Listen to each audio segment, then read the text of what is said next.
Ladies and gentlemen, Assalamu alaikum and a very good afternoon. Let us welcome Foreign Minister.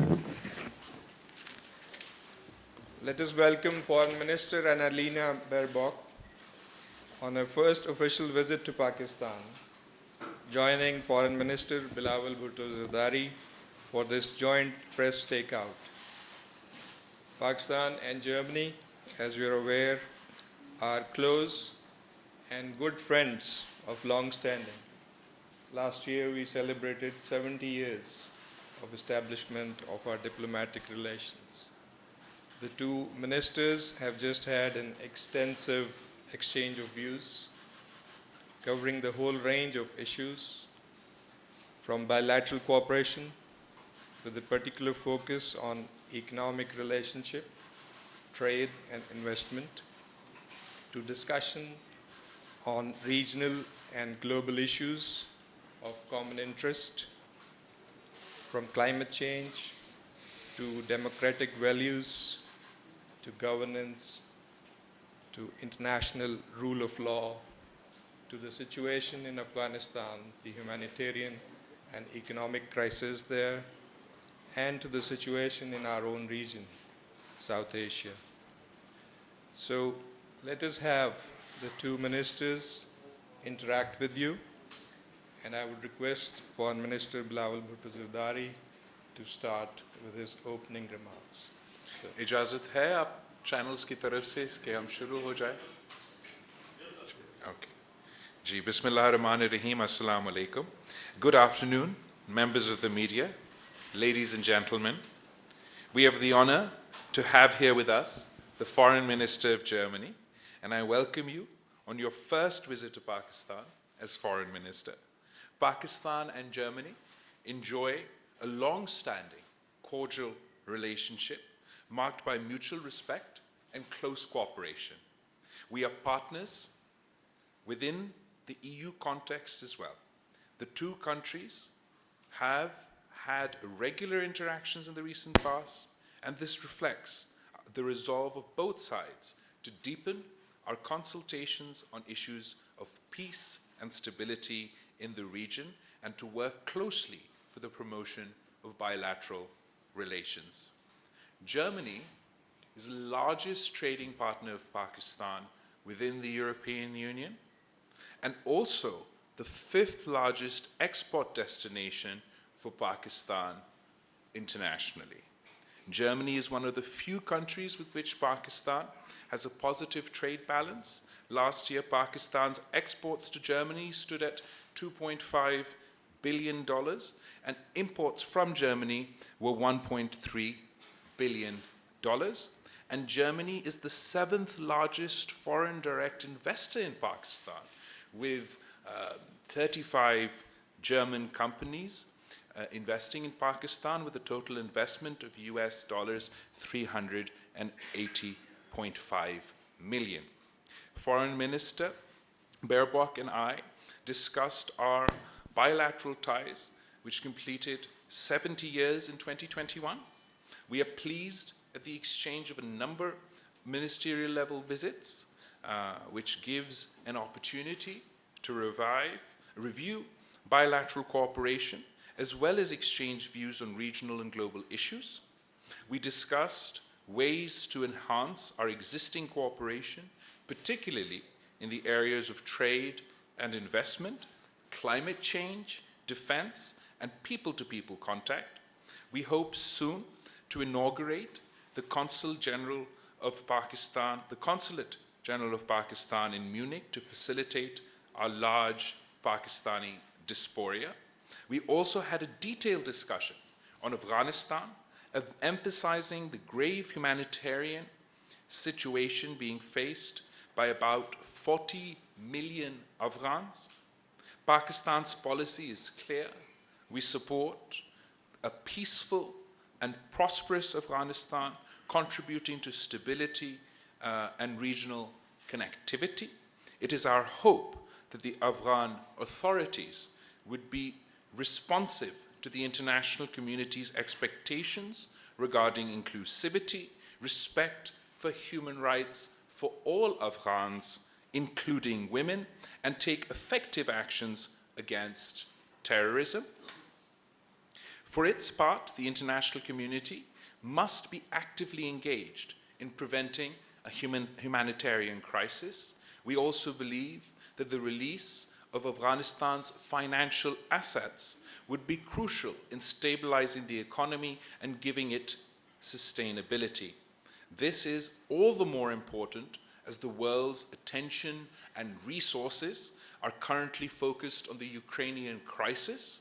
It is essential that the people of Afghanistan also receive the world's attention. I assured the Foreign Minister of Pakistan's continued support to foreign governments, the EU and international organizations engaged in evacuation of their personnel from Afghanistan. We have facilitated the evacuation of over 90,000 people belonging to 24 countries and international organizations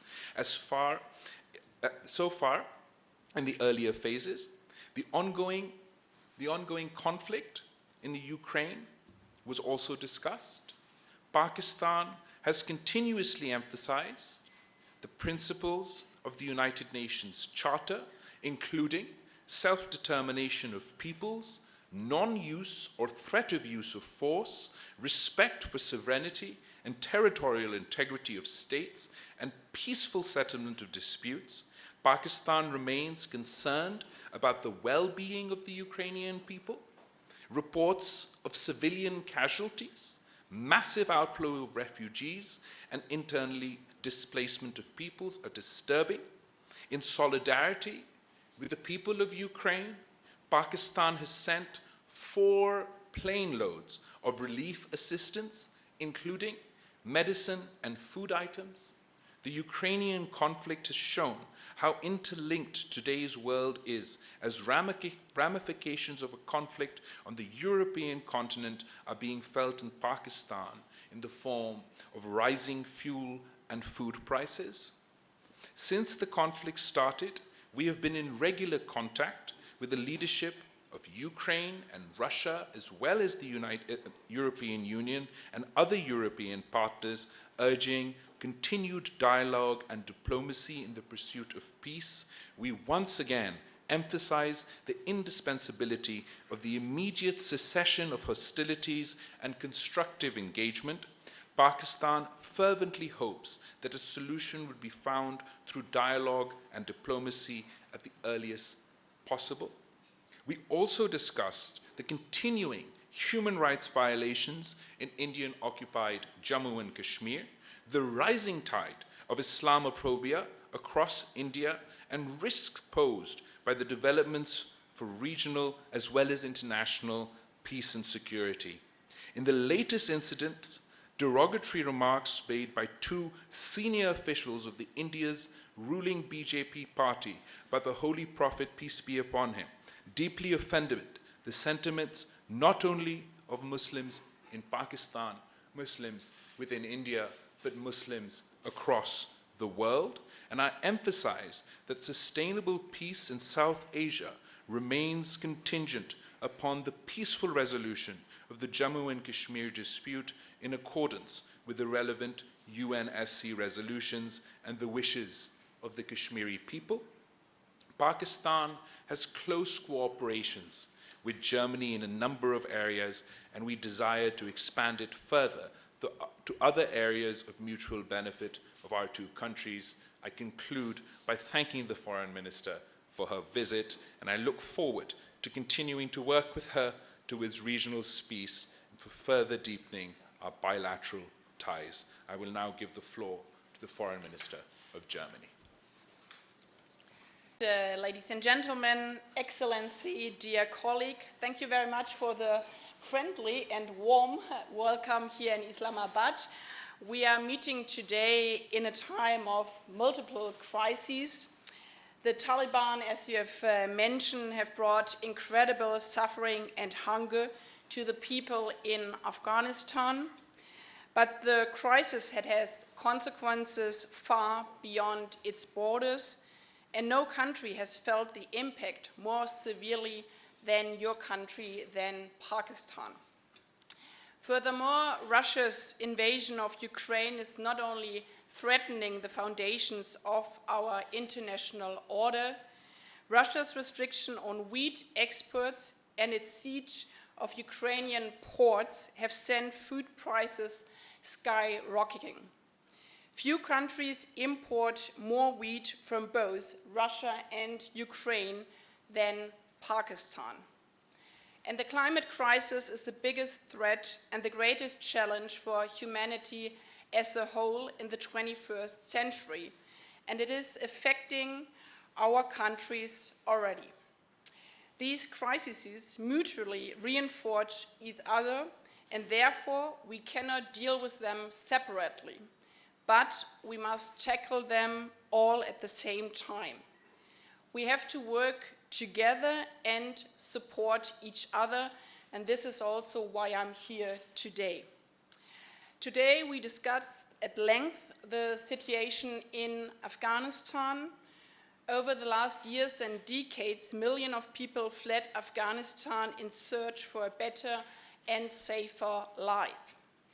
Successive governments and the Pakistani people have shown a big heart by selflessly welcoming these people inside your borders and by providing them with food, shelter, and a chance for a better future.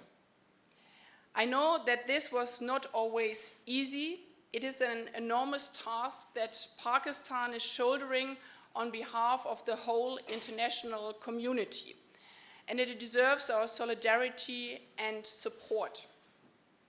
I came here today to tell you we see your engagement, and Germany remains committed to continuing our support for Pakistani host communities along with people who had to flee Afghanistan. We want to work together with your government, the Pakistani people, and our international partners to improve their living conditions and provide access to education and decent health care. When we look across the border, the situation is dire, and as you have mentioned, the Taliban are leading the country into a downfall. Parents do not know how to feed their children. Girls are deprived of their right to education.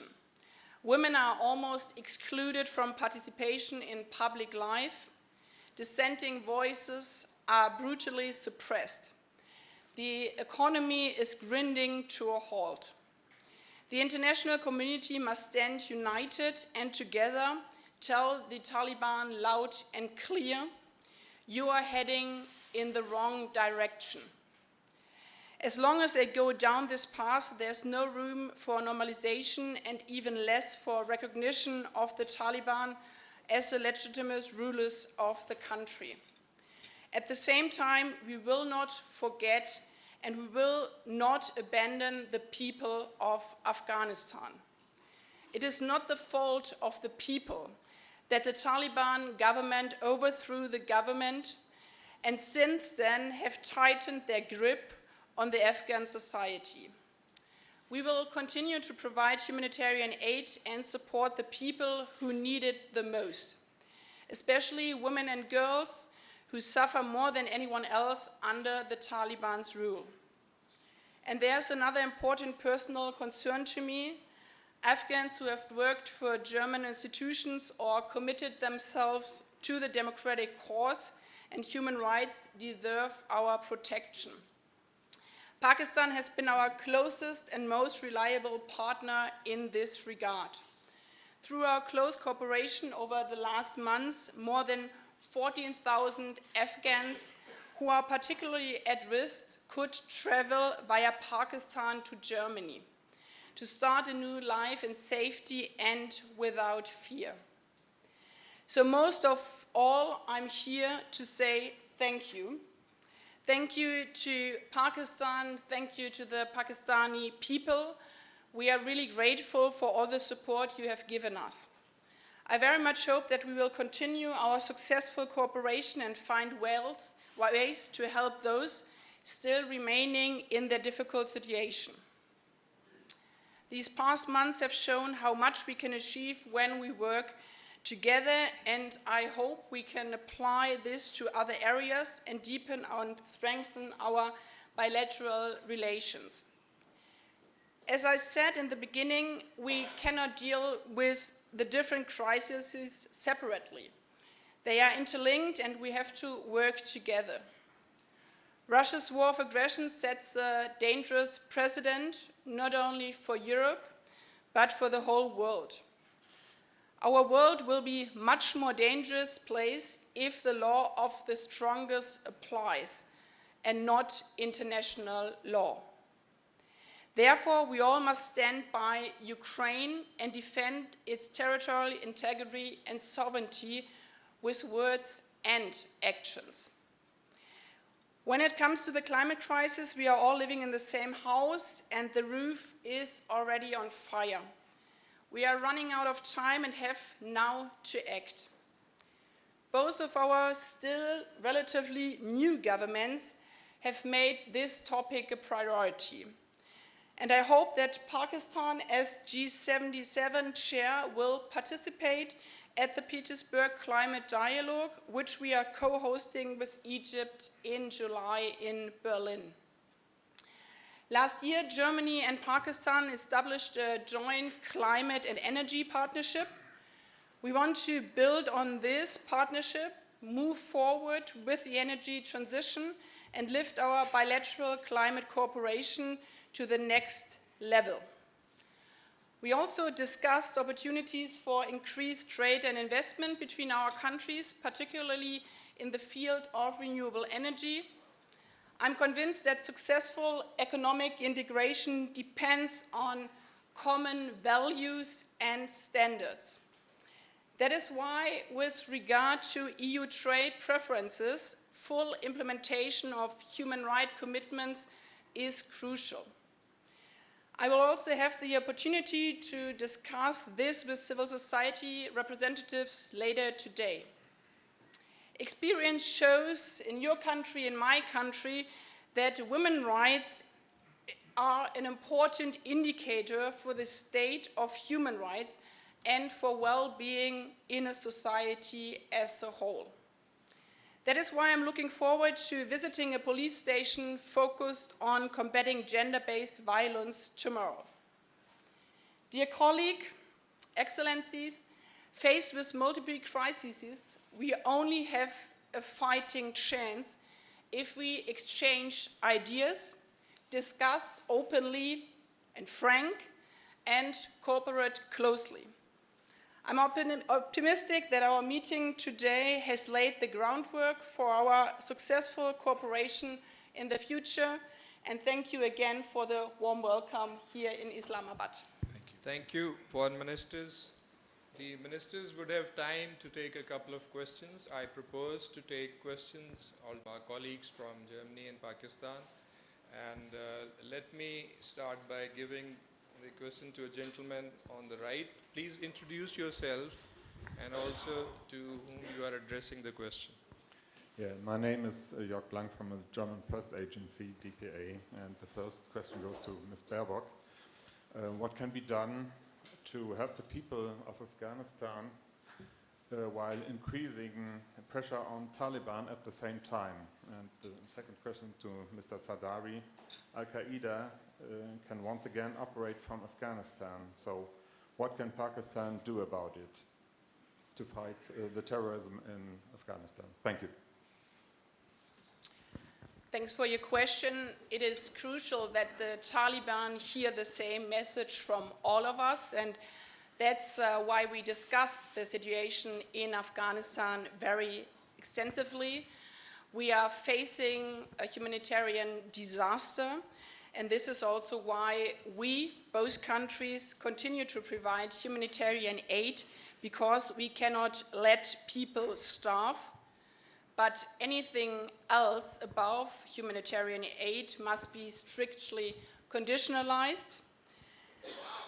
We see, in my point of view, that the Taliban are heading towards the wrong direction, and therefore it is also crucial that economic supports need to be conditionalized with regard to the basic rights of the people.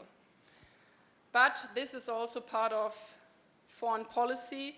We have to be very honest. Our influence on what happens inside Afghanistan is very limited.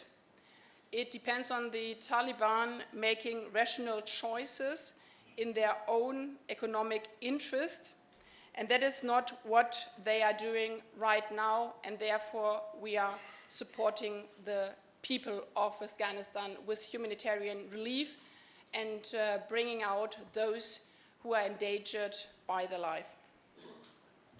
I'm going to address all three of your questions because I think it highlights sort of the main expectations from Pakistan and the international community from Afghanistan.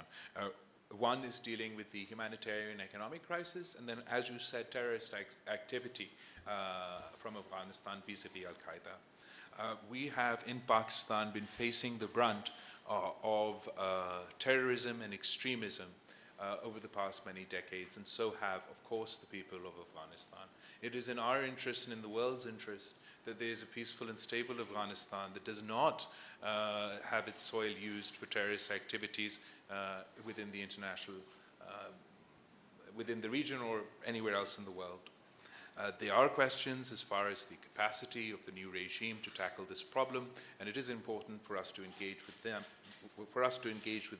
as far as our security concerns are concerned, or terrorist activity from any group impacting any country is concerned. But what I must emphasize is that Pakistan is not only a victim of terrorism. I am a victim of terrorism. And I am a victim of terrorism and terrorist groups that operated in my country and operated in another country. But when I plead the case for humanitarian assistance for Afghanistan, for the people of Afghanistan, or when I plead the case of us all working together to try and ensure that we halt the complete and utter collapse of the economy in Afghanistan, that is in spite of or regardless of my views or whoever else's view, anybody else's views vis-a-vis the regime that is imposed in Afghanistan at the moment. It is because we're particularly concerned about the consequences of a humanitarian crisis of this scale on our border. With the United Nations saying that 97% of the people of Afghanistan will descend below the poverty line, where the families in Afghanistan, through no fault of their own, are facing starvation, I believe we must work closely with the international community and with the Muslim world to help avert a humanitarian crisis and to help avert a total economic collapse, so that we can be in a better position to ensure that the Afghan regime lives up to the international commitments, so that we can create the environment that reduces and does not increase the chance of terrorist activity, and so that we can emphasize with the Afghan government, with the Afghan regime, that they must live up to their commitments to the international community. They must live up to their commitments to the people of Afghanistan, and that includes the women and children in Afghanistan. Thank you. Can we have a question from the back here, left side? Thank you very much.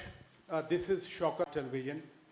My question to the young, dynamic, and the youngest Foreign Minister of Pakistan, His Excellency Bilawal Bhutto Zardari, is that it's heartening to note that you are reaching out to the major capitals and interacting with the world leaders. What has been their response in the policies that you are pursuing? Because every time there is something, the foreign policy is pointed out in one or the other way. And Honorable Foreign Minister of Germany, thank you very much for coming over. We are so excited that our director, one official, is wearing a dupatta containing the German flag. Right now, she's sitting over there.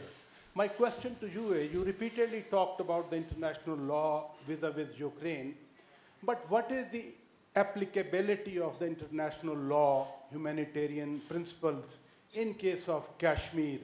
why the global powers are silent, why there is no, voice about the rising Islamophobia in India, as you have seen the recent outrage in the entire Muslim world about the comments, whatever they have been made by the spokesperson of the ruling party. Why the word is silent? Thank you. Should I start with your... I'll start with your first question. Shukriya Paracha Sahab, thank you very much. I've only been in the this office for a little bit over a month now, but our priority in 3 words is engagement, engagement, engagement. We feel that if you don't talk with the world, if you don't engage the world, you can't put across Pakistan's view, you can't convince them, their societies, there's leaders, their parliamentarians, their civil society. If Pakistan refuses to engage the world, then we must forget about being able to convince the world and achieve our objectives on a foreign policy front. Other than that, my priority is to focus on economic relations. We're working towards a pivot in Pakistan's diplomacy, towards economic diplomacy. We're encouraging a reset of our relationship with countries across the board, given the transition in government, and we're focusing on a more nuanced foreign policy, but our emphasis is trade over aid. Our emphasis is enhancing economic cooperation. As I mentioned earlier today, Germany and Pakistan's economic bilateral relations are great, but we want to get more out of our relationships. And the major priority for me as Foreign Minister of Pakistan is how can I ease the economic difficulties of my people? And on the main agendas on our list on that front is the FATF restrictions, the FATF restrictions that are causing a drag, an unnecessary drag on the Pakistani economy in difficult times, the GSP plus status that Pakistan had won with Europe in previous governments. We're very keen to see that that status is extended, and the Pakistani businesses in Pakistan, the Pakistani economy can benefit from these from this opportunity. So these are my priorities, and as far as the India question is concerned, I'll allow Foreign Minister to respond. Thanks for your kind words, and thanks for the question. The foundation of the United Nations is that human rights are indivisible, and this counts for every region in the world. This also counts for Kashmir. This counts for women's rights. This counts for minority rights and also religious rights. And therefore, we support the work of the United Nations, also with the situation in Kashmir, to ensure that all the human rights are being guaranteed within the different bodies of the United Nations. We are not part of the Security Council, as you know, but within the work also of the Human Rights Commission and of the Special Envoy. And we believe that a constructive approach from both sides and confidence-building measures are the only way forward to improve the relationships between Pakistan and India. The bilateral agreement to implement the ceasefire along the line of control last year was a positive step. We also discussed it in our talks earlier on. We believe that more steps should follow this line, and I think it's really a strength of different governments if there's a provocation that one doesn't react, but really stands to its own and the international principles. Thank you. Can we have a question from the lady here in the middle? Hello, Daniela Fatis from the newspaper network Redaktionsnetzwerk Deutschland. I want to address the topic of Afghan refugees. There's still a couple of thousand refugees officially eligible for coming to Germany. Did you agree on a way and on a time when these people can come to Germany, and how is Pakistan helping with that?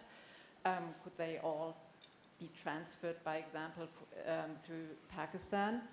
And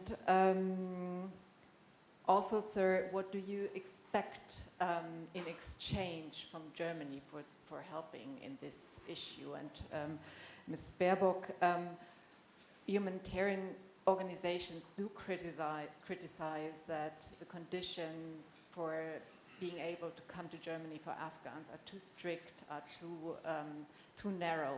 Is there any?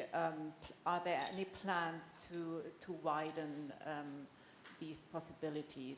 And one last question, if I may, as you addressed the Ukraine war, and I didn't quite understand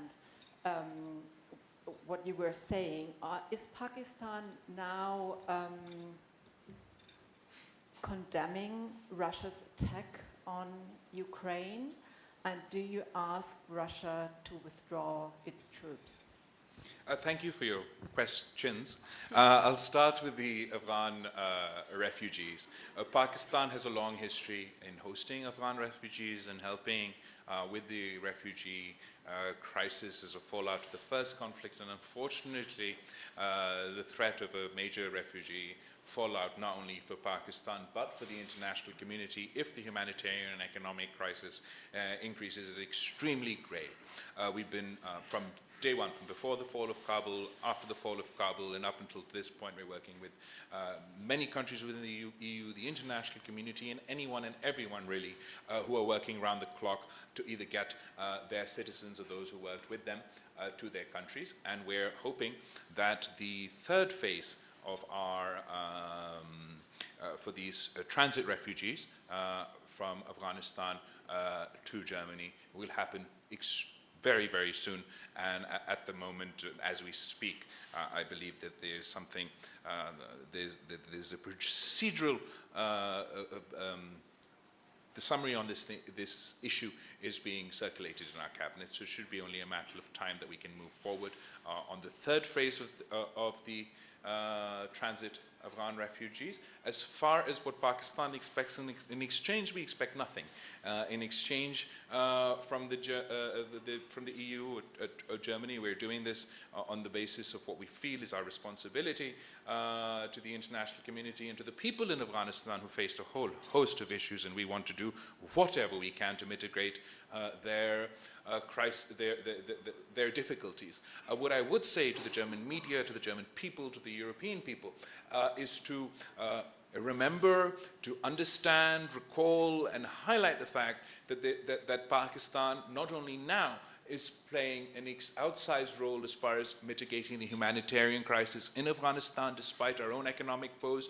We are going above and beyond to help everybody with their refugee or sort of the transit refugees, and this is the face of Pakistan, a modern Muslim nation playing a responsible role on the world stage. And don't see Pakistan in the way that perhaps these groups that we all have our own views on would sort of, that the impression or the perception that Pakistan has in the international media is often colored by the activities of these groups rather than the activities of the people of Pakistan. As far as Ukraine is concerned, Pakistan has not changed its position. Pakistan has a nuanced position. We don't want to get dragged into any conflict, but we are steadfast in our support for the United Nations resolutions. We are all part of the United Nations, and it is in Pakistan's interest. It is in our interest, as a small country, as a developing country, that international laws are followed, that international institutions are followed, that international law is followed. But we don't want to be dragged in to any conflict, particularly given that we've just experienced decade after decade of conflict in Afghanistan. And the people in my country would like to share our experience with the people of Ukraine, the people of Russia, and the people of Europe, that ultimately all conflicts have to resolve through dialogue. And we hope that dialogue and diplomacy will be the tools that we use in pursuit of peace. Of course, one can't ignore the humanitarian crisis facing the people in Ukraine, the difficulties and the atrocities faced by the people of Ukraine. And it is because of that, that once again, despite Pakistan's own extremely difficult economic situation, we have sent, I believe, 4 flight loads of humanitarian assistance to the people of Ukraine. But as far as our position is concerned, we will continue to advocate for dialogue and diplomacy in the pursuit of peace. Coming back to the part addressed to myself, first of all, we really appreciate the support of Pakistan, as I've said before, especially as His Excellency has underlined that this is not a question of bargaining, but a question of humanitarian aid and supporting the citizens of Afghanistan. We have had a very good discussion today, and we received very positive signals that we can continue successfully with the cooperation we have had in the past. We had also restructured, as your question was addressed, we restructured our system, how we will make the transition time in Pakistan, but also in other countries, shorter to ensure that Afghans will not stay in Pakistan longer than necessary. This is also a question of digitalized visas, and we organized everything that people can swiftly travel to Germany. So far, not a single person from our list transitioning through Pakistan failed to travel on to Germany, and we are continuing on this path. And as you have mentioned, NGOs, this was also a reason why a couple of NGOs joined me on my travel here to see how we can work closely together. This is also something new in the work of the Foreign Ministry together with Interior Ministry of Germany, that we have a very close relation with NGOs to help also on practical matters to enable to bring out not only the people most in danger who have worked for German institutions or who have faced, especially women and journalists and human rights defenders, with threats by their lives, to not only bring out them but also their family members in an unbureaucratic way. Thank you. I think the ministers have responded at length to questions. Maybe one last question from the back, Mr. Heather.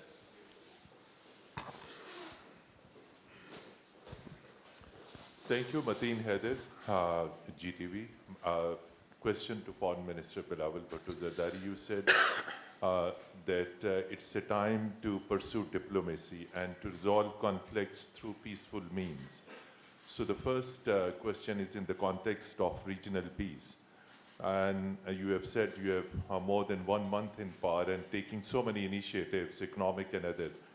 Are you taking any initiative to resolve Jammu and Kashmir issue, and any hope for the resumption of dialogue with India so that these all issues could be addressed through dialogue and talks? And beyond writing letters to different international organizations on rising Islamophobia in India, what other steps could be taken to bring India under pressure to stop these things? And to German Honorable Foreign Minister, of course, you might have sought Pakistan's support on Ukraine. Pakistan has no other options to go for economic cooperation with Russia and with China. Would you propose and suggest what are the other alternate means of getting economic cooperation, energy, trade, and these all things? When Pakistan gets closer to Russia and China, of course, this is not acceptable to the Western community. So Pakistan doesn't have any other options. So on this front, how Germany, being an economic part of Europe, could assist and cooperate with Pakistan? Thank you so much. Thank you for all your questions. I'm going to start from the end and go back. Pakistan wants to engage with the entire world. We are neighbors with China. We have a long-standing relationship with them. Lekin jaise aapko pata hai, you must know that Pakistan has played a very unique role within the context of China and international cooperation. In fact, Pakistan's role in establishing diplomatic relations between China and the United States is now part of history. We played a very important role in increasing cooperation, increasing engagement, and in fact establishing those diplomatic relations. So today I see Pakistan's role as not trying to aggravate any regional conflict or any conflict at all. We want to continue our engagement, but also play that role as a bridge. And from our perspective, from our national security interest, from our security interest, from our country's perspective, from the interest of our region, it serves all our interests. It serves the interests of Pakistan, it serves the interest of everyone in our neighborhood. That instead of increasing conflicts, moving towards more of a new Cold War order, that we could engage in dialogue, in diplomacy, in the pursuit of dispute resolution, decreasing conflict rather than increasing conflict. As far as Kashmir is concerned, as you said, I've only been in this job for a month now, but I don't believe there's been a single meeting where the issue faced by our Kashmiri brothers and sisters have not been addressed. Whether it is at the United Nations, and I'm speaking within the context of food insecurity, whether at Davos, whether in China, whether standing next to Secretary Blinken or the various foreign ministers that we've managed to engage with, or indeed today with the Honorable Foreign Minister of Germany, we have consistently and persistently advocated for the resolution of the issues faced by the Kashmiri people, and with a particular emphasis on the fact that the situation has deteriorated. The space for practical peace and dialogue has deteriorated, not by an action of Pakistan, not by, from our side, but by unilateral provocative actions from the Indian side. Whether you talk about the August 2019 events which undermine the internationally disputed status of the region of Kashmir, whether we talk about the process that started in August 2019 of allowing non-Kashmiris to settle and buy property in Kashmir and begin the process of undermining the Muslim majority, disempowering the Muslim majority, whether we talk about the May 5th so-called Elimination Commission, there was in fact an artificial gerrymandering exercise to once again disempower, disenfranchise the Muslim majority and artificially turn them into a minority. We consistently advocate for our Kashmiri brothers and sisters, and we believe that the provocative statements, Islamophobic statements emanating out of officials of the Indian governing party yesterday, absolutely outrageous. And this is an action that is condemnable, not only by the Muslims of India, not only by the Muslims of Pakistan, not only by the Muslims of Kashmir, but the Muslims all over the world. It exposes the Indian facade of a secular democratic nation. They are no longer, if they are unable to apologize, if they are unable to take appropriate action, then it is further proof that this is no longer secular India. This is Hindutva India. This is Hinduism superiority in India. And that colors our diplomatic relations. For the people of Pakistan need peace with India. The people of Pakistan need peace with all our neighbors. But for us to be able to talk about peace, we have to talk with a rational actor, with an India that believes in engagement, which believes in equal rights for all citizens or all players, regardless of their religion, regardless of their ethnicity. And if provocative statements such as yesterday, provocative actions such as August 2019 and May 5th continue to happen, then that space will continue to decrease. To the part of your question, in this situation, the whole world is facing the consequences of the Russian war, because it's a hybrid war. It's not only a war by bombs and tanks which are being thrown and which are invading Ukraine, with many, many people dying every day. It's a hybrid war which is also being led by a corn war, by a war of disinformation around the world, and therefore I would like to make very clear that there's not a single sanction on nutrition, on health, or on corn. the opposite. They are only sanctions which hit the system of the Russian regime. And therefore, I also personally, as a chair of G7, are doing everything to counter the effects which, especially with regard to corn, hit countries like yours, especially because much of the grain and the corn comes from Ukraine and Russia. And therefore, we are trying everything to bring out the corn of Ukraine, different ways via train, and also analyzing if there's an option of the port. But the most easiest way would be that Russia would stop the bombing and would stop shooting at Mariupol port, so the world could be saved again with regard to the corn war. We also see a responsibility of everybody who believes in international law to cooperate together with regard to energy prices, with regard to prices for food. That's why we increased our donations with regard to food towards poorest countries in the world. This is why we are also looking how other countries can export corn right now. And this is also why I'm going next week to the Gulf states to see how we can work together on the big challenge of energy prices.